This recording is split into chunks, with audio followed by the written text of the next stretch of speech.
Vamos abrir as nossas Bíblias, por favor, no Evangelho de João, capítulo 1. Evangelho de João, capítulo 1. Vamos continuar olhando para o testemunho de João Batista.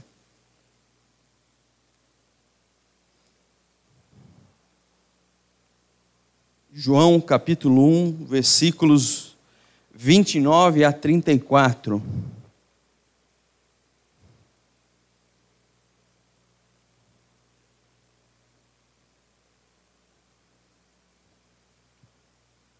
Vamos orar antes de ler a palavra?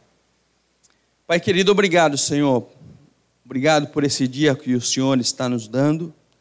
Obrigado, Senhor, pelo privilégio que nós temos de ser chamados filhos teus, ó Pai.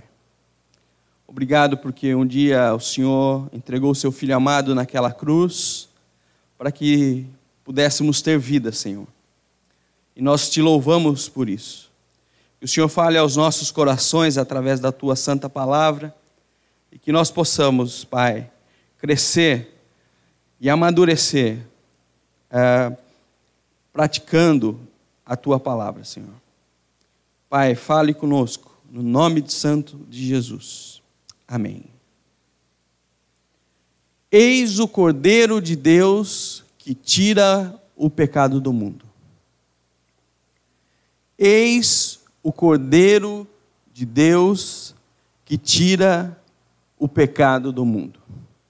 Nós não podemos imaginar o impacto dessa mensagem à humanidade.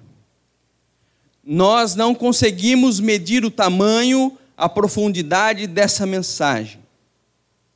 Nós não conseguimos mensurar o que realmente essa mensagem nos traz.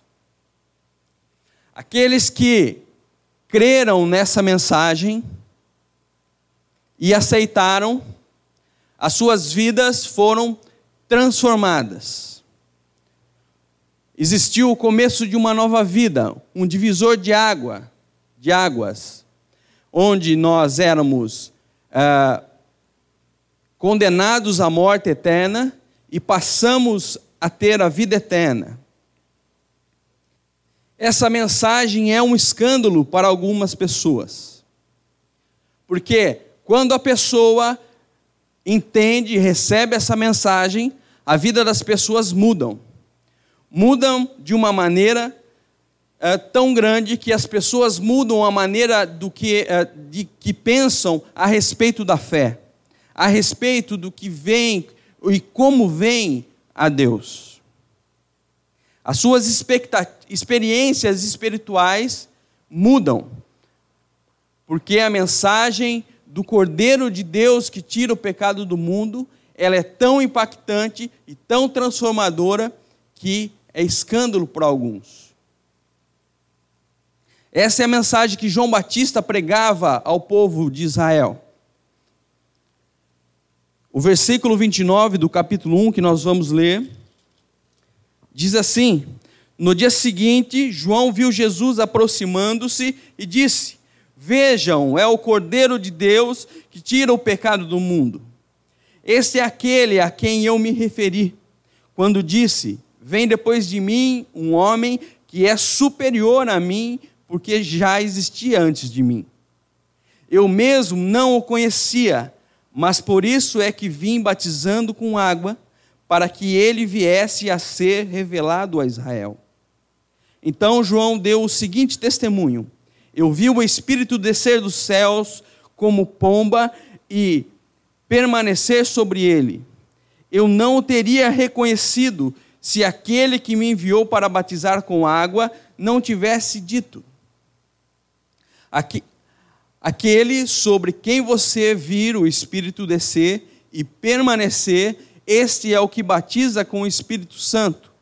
Eu vi e testifico que este é o Filho de Deus. O testemunho de João Batista apresenta Jesus como o Cordeiro de Deus, que foi enviado para tirar o pecado do mundo.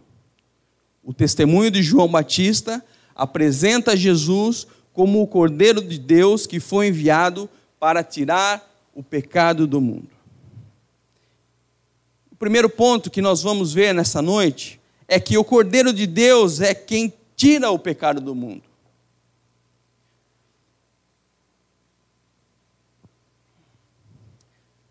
O versículo 29, ele é depois do versículo 19, é um dia depois que acontecem essas coisas. Olha, presta atenção no versículo 29. No dia seguinte, João viu Jesus aproximando-se e disse, é um dia depois que os sacerdotes e os levitas questionavam, interrogavam João a respeito de quem ele era, se ele era o Cristo, se ele era Elias, ou se ele era o profeta que Moisés tinha falado.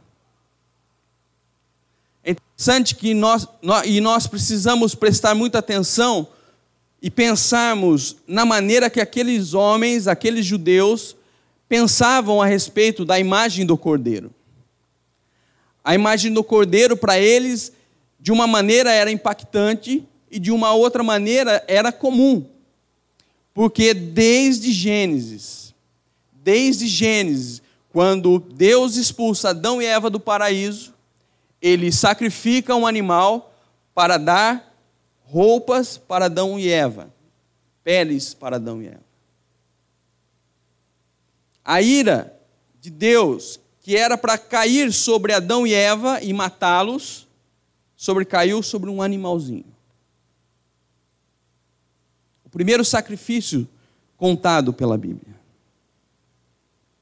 Depois nós vimos na sequência, em Gênesis 22, Deus pedindo Isaque para Abraão, para que Abraão sacrificasse Isaque.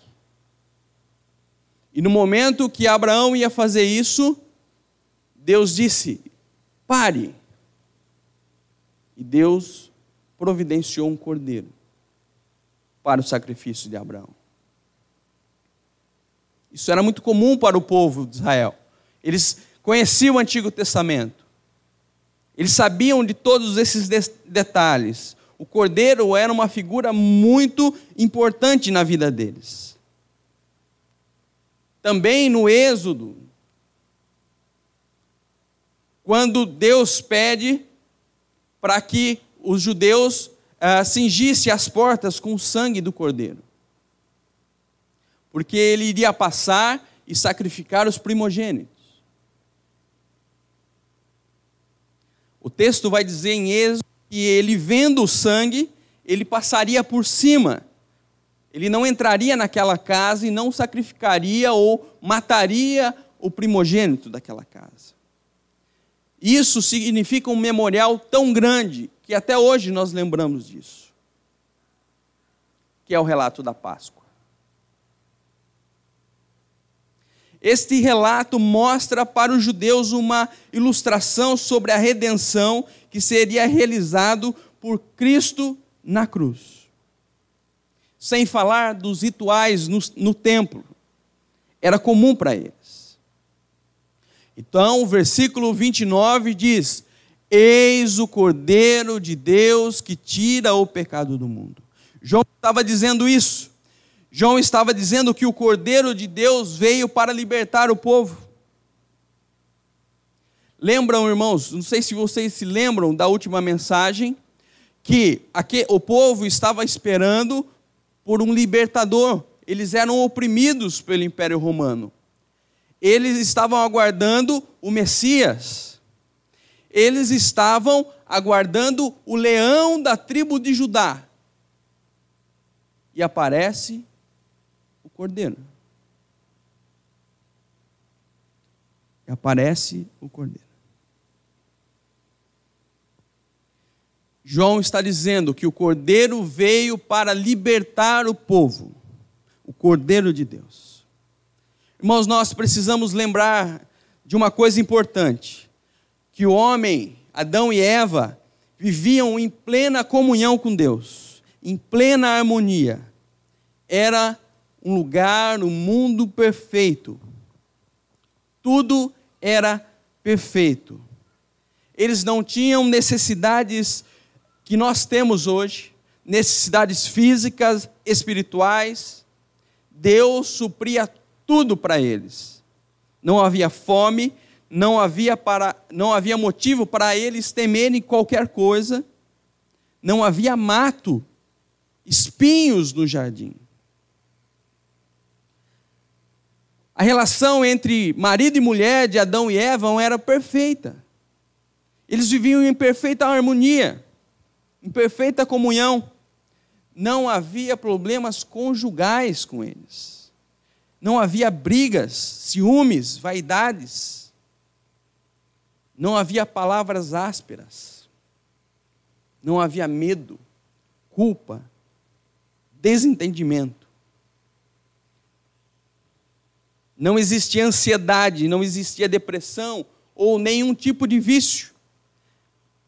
Não existia traumas do passado, traumas de infância, não existia. Não existia medo pelo que vai acontecer amanhã. Se nós vamos ter o que comer, se não vamos ter o que comer. Não havia tentação para o pecado. Eles viviam com Deus na mais perfeita comunhão.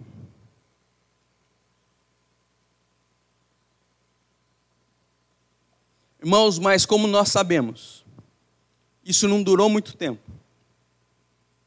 O homem e a mulher saíram do plano perfeito e ordenado por Deus em um ato de rebelião.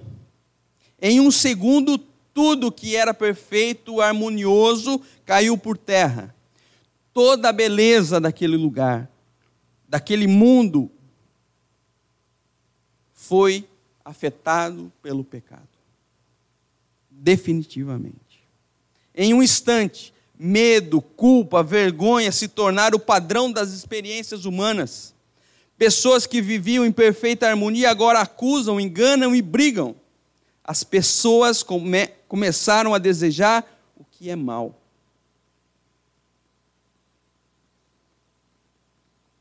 As pessoas começaram a desejar aquilo que é errado.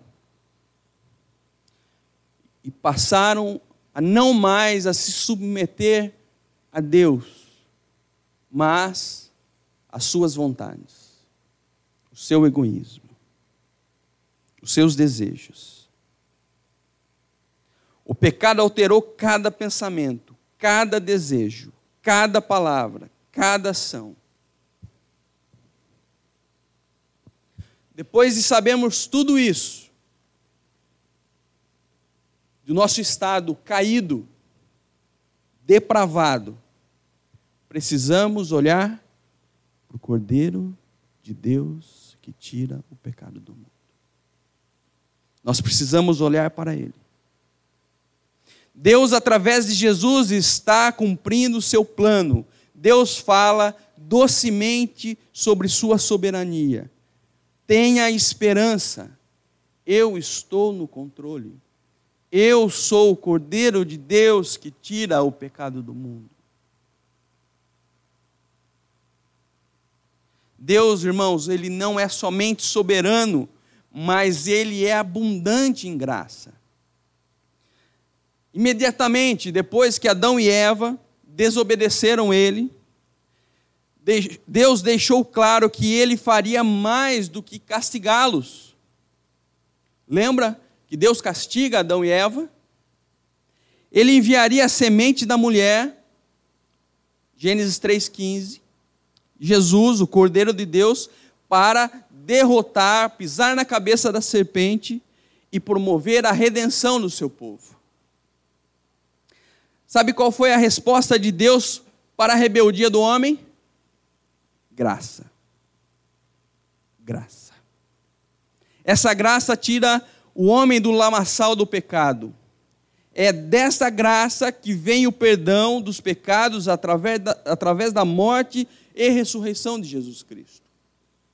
Essa graça nos adota como filhos de Deus, nos capacita e nos permite a pensar e dizer coisas que, pelas nossas próprias forças, não conseguiríamos.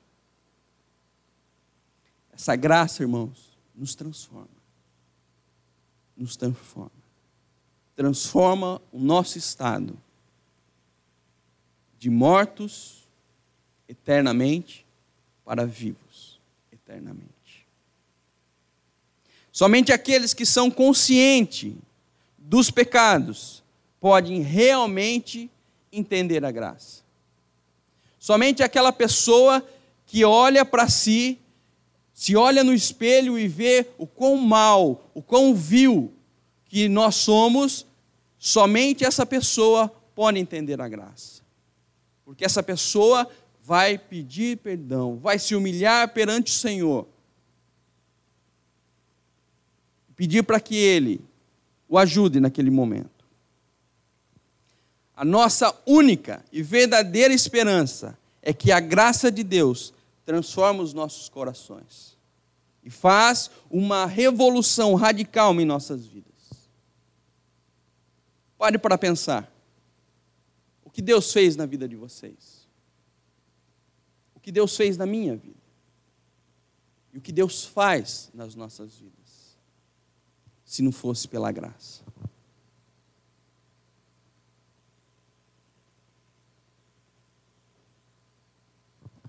Este é o Cordeiro de Deus que tira o pecado do mundo. O Cordeiro de Deus tira o pecado do mundo. No versículo 30 vai dizer que o Cordeiro de Deus é pré-existente. Versículo 30. Este é aquele que vem, a quem eu me referi quando disse: vem depois de mim um homem que é superior a mim, porque já existia antes de mim. O Cordeiro de Deus, ele é pré-existente. João diz que ele, Jesus, já existia antes de todas as coisas. João está afirmando isso desde o versículo 1 do capítulo 1. Ele estava no princípio com Deus. João estava enfatizando isso mais uma vez. Ele estava dizendo que aquele homem que viria tirar o pecado do mundo, é também pré-existente, ou seja, ele já existia antes que o mundo existisse. E quando João fala isso, ele está dizendo que Jesus é Deus. Que Jesus é Deus. Só Deus existe além, antes e acima da criação. Quando João Batista diz que ele existia antes de mim, e olhamos para o versículo 1, aprendemos que Jesus é o quê? Pré-existente. Jesus disse uma vez aos seus oponentes, antes que Abraão existisse, eu sou. 1400 anos depois da morte de Abraão, Jesus disse: eu sou. Eu já existia antes de Abraão. Eu sou é o meu nome. Eu sou Deus, eu sou o divino, eu sou o Criador de todas as coisas. E quando João apresenta isso, o objetivo dele é que tenhamos essa certeza em nossas mentes. O Cordeiro de Deus que tira o pecado do mundo já existia antes de todas as coisas.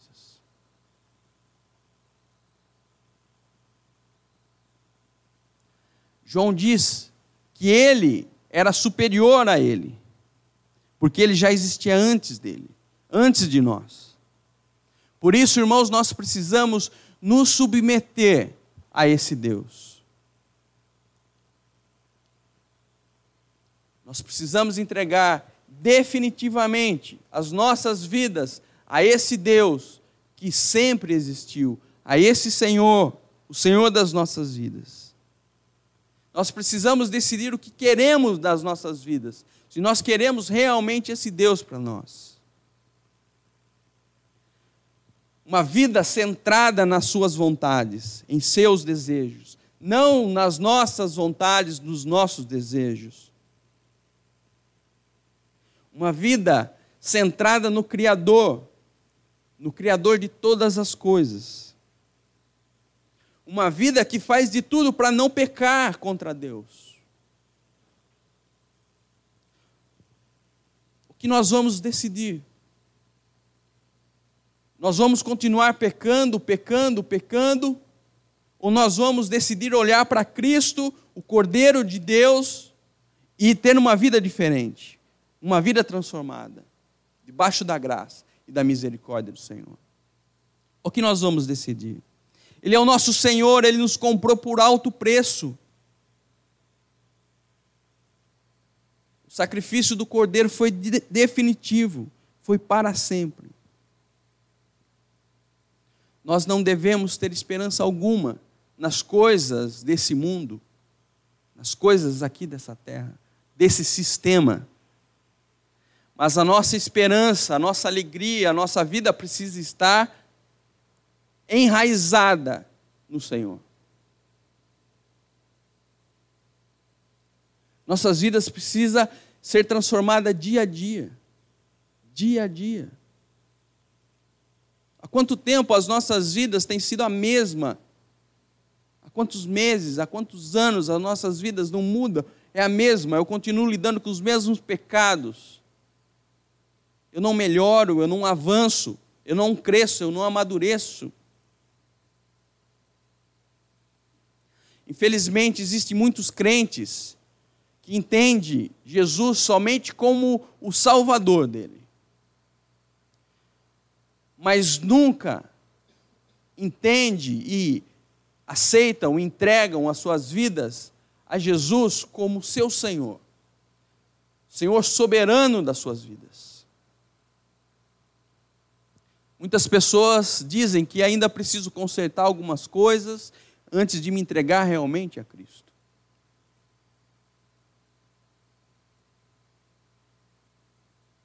Nós não podemos viver dessa maneira. O crente não pode viver assim. Isso não existe. O que existe é um processo de santificação. De cada dia nos arrependermos e cada dia mudarmos pela graça do Senhor, pela palavra dEle, pela ação do Espírito Santo nas nossas vidas. E não vivemos mais para nós, e vivemos para Cristo.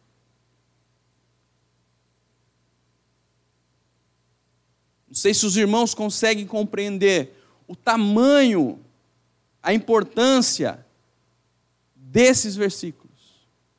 Do Cordeiro de Deus, que tira o pecado do mundo, que é pré-existente. O Criador de todas as coisas, o próprio Deus, se fez carne e habitou entre nós. Se entregou em uma cruz. Esse é o nosso Senhor, esse é o nosso Salvador. Ele é pré-existente, meus irmãos. Ele é pré-existente.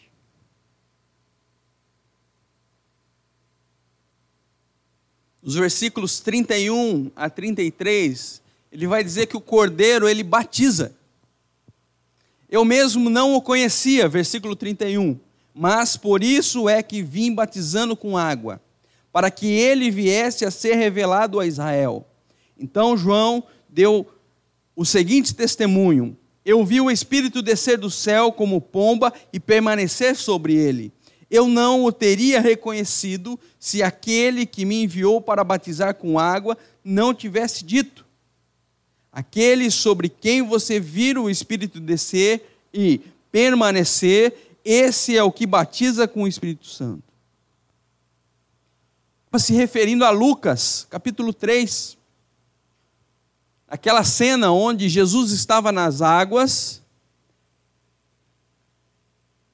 o Espírito Santo simbolizado pela pomba, e a voz de Deus: esse é o meu filho, a quem eu me comprazo. A prova da Trindade está aí. Deus disse: sobre aquele que descer o Espírito, esse é o que batiza com o Espírito Santo. E batiza com fogo. Ele batiza com o Espírito Santo e batiza com fogo. Jesus não é só o que tira o pecado do mundo. Ele não é somente pré-existente, mas ele também batiza com o Espírito Santo e com fogo. João diz aqui que existe 2 tipos de batismo. O batismo com fogo é julgamento. As pessoas que serão batizadas com fogo arderão eternamente no fogo. São aquelas pessoas que não entregaram as suas vidas a Cristo. Mas aquelas pessoas que foram batizadas pelo Espírito Santo, e eu acho que eu não preciso dizer aqui que o batismo com o Espírito Santo não é dom de línguas. O batismo com o Espírito Santo acontece no momento em que nós nos arrependemos dos nossos pecados, entregamos as nossas vidas a Cristo, cremos nele, cremos que ele é o Filho de Deus. Esse é o momento que nós somos batizados pelo Espírito Santo de Deus. É nesse momento em que passamos a fazer parte do corpo de Cristo, da igreja. Só Jesus Cristo pode tirar o homem das trevas e trazê-lo para a luz. Só Ele pode salvar, só Ele pode batizar com o seu Santo Espírito. Existem pessoas que se dizem crentes, mas nós não conseguimos ver evidências de uma vida transformada. E para isso, eu gostaria de pensar e olhar para Gálatas 5. Nós não conseguimos enxergar ou percebemos em algumas pessoas que se dizem crentes, por exemplo, o fruto do Espírito. Nós não conseguimos perceber amor. Nós não conseguimos perceber alegria, paz, paciência, bondade, fidelidade, domínio próprio. Nós não conseguimos perceber em algumas pessoas que se dizem crente o fruto do Espírito.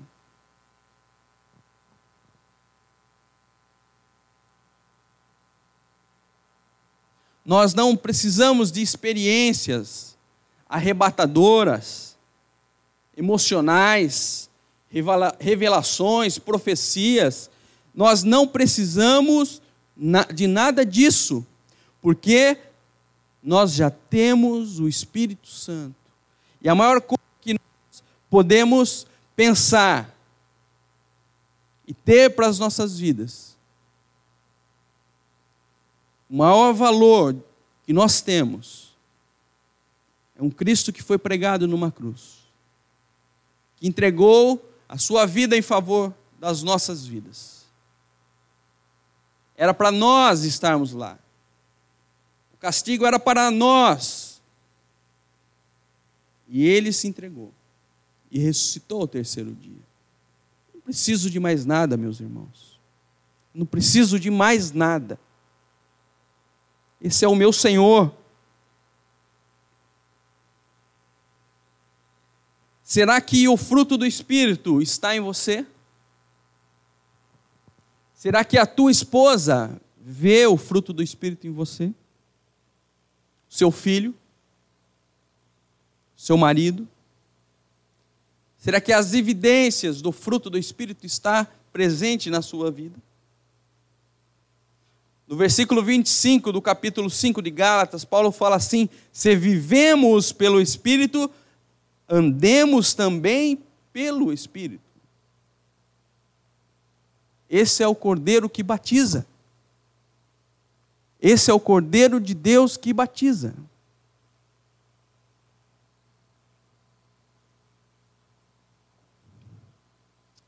Ele vai continuar no versículo 34. O Cordeiro de Deus é o Filho de Deus.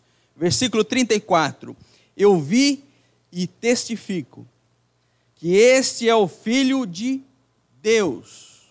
Eu vi e testifico. Este é o Filho de Deus. Jesus é um filho num sentido diferente daquilo que nós somos. No próprio Evangelho de João, ele diz que Jesus, ele e o Pai, são uma pessoa só. Eu e o Pai somos um, o versículo diz. Isso significa que Jesus é o Filho de Deus, contrário do que algumas seitas pregam. Jesus, ele é o Filho de Deus porque ele participa da natureza divina de Deus, da essência de Deus. João, no capítulo 1, vai falar que todos os que creem nele são filhos dele. Quem crê em Jesus é filho de Deus. Mas nós somos filhos de Deus num sentido diferente. Nós somos filhos adotados, filhos adotivos. Nós não somos divinos, semideuses. Somos adotados. Há quem pense que o crente, ele tem uma espécie de divindade por ser filho de Deus. Isso não é verdade, meus irmãos.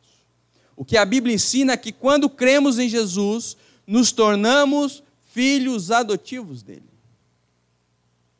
Ele fala do Filho de Deus, de um mundo real, de natureza real, ele tem a mesma essência de Deus, ele é Deus.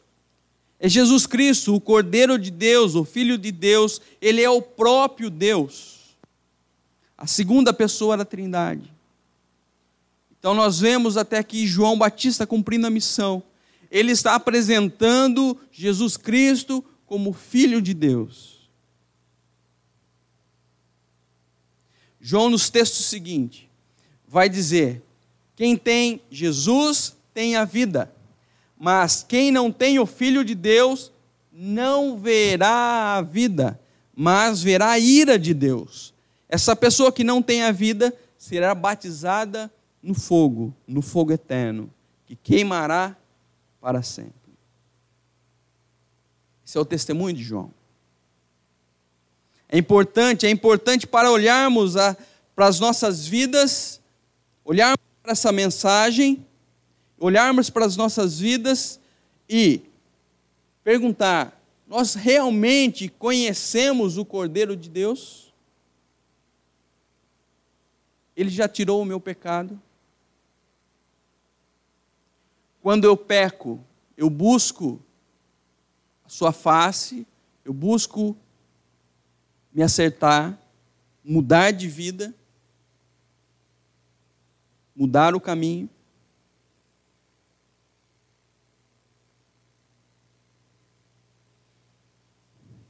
Nós precisamos entregar as nossas vidas definitivamente a Jesus.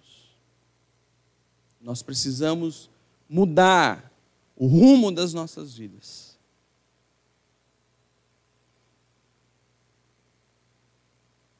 Nós reconhecemos como aquele que nos tirou do mundo, que nos trouxe para o seu reino, onde o seu Espírito atua, onde o seu Espírito batiza e nos mergulha no corpo de Cristo, a igreja.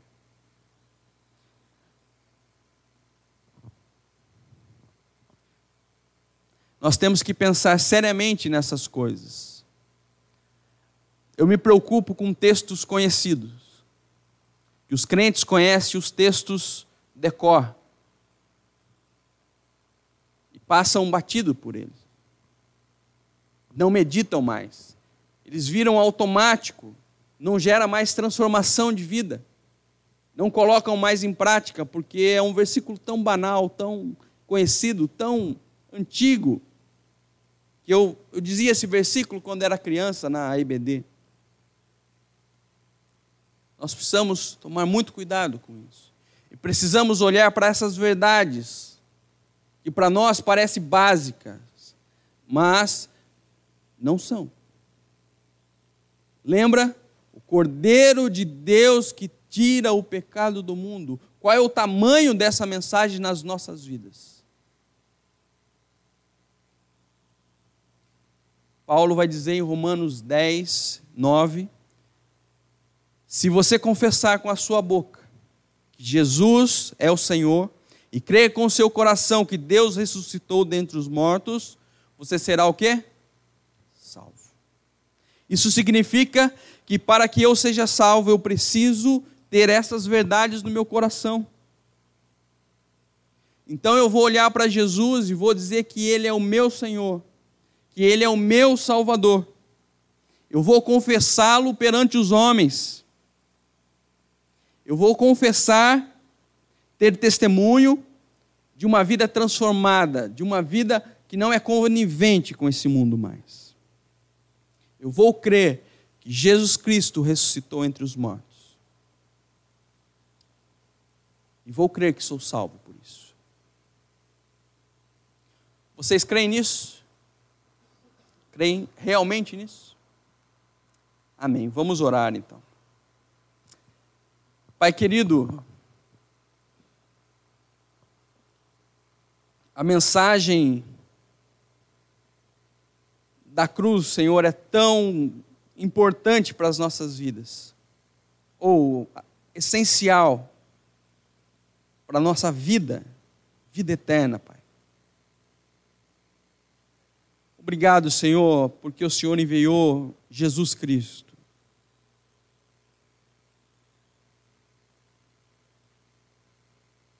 Para morrer em nosso lugar, Pai. Perdoar os nossos pecados. Deus, perdoa os nossos pecados que nós temos cometido hoje. Pecados que nós temos dificuldade, Senhor, com eles. Tenha misericórdia de nós. Mas que nós possamos, ó Pai, ter atitudes de servir ao Senhor. Não de tê-lo somente como um Salvador, mas de tê-lo como o Senhor das nossas vidas, a quem eu entrego a minha vida. Que o Senhor transforme as nossas vidas, ó Pai, que nós possamos nos arrepender dos nossos maus caminhos, possamos nos acertar com o Senhor e possamos viver para Ti, Pai. Viver de uma maneira que as pessoas vejam em nós o Teu fruto, ó Pai. Fruto do Teu Espírito. Que nós possamos ser reconhecidos como povo de Deus. Como um povo eleito, separado. Um povo santo. Senhor, nos ajude, Senhor, a caminhar nesse mundo, Senhor. Onde nós somos ainda influenciados pelo pecado. Mas o Senhor nos libertou do poder do pecado, Pai. Obrigado, Senhor, porque nós temos vida em Ti. E temos esperança de uma vida eterna no Senhor. Senhor, tenha misericórdia das pessoas que não receberam essa mensagem ainda. Que não entenderam a grandeza dessa mensagem, Pai. Que o Teu Espírito Santo convença essas pessoas. E que nós possamos, ó Pai, nos alegrar em Ti. Alegrarmos no Senhor todos os dias das nossas vidas. Porque nós não pertencemos a esse mundo, mas nós pertencemos a um reino celestial, um reino eterno, onde Jesus Cristo, o Cordeiro de Deus, o leão da tribo de Judá, reina para sempre. No nome de Jesus nós oramos agradecidos. Amém.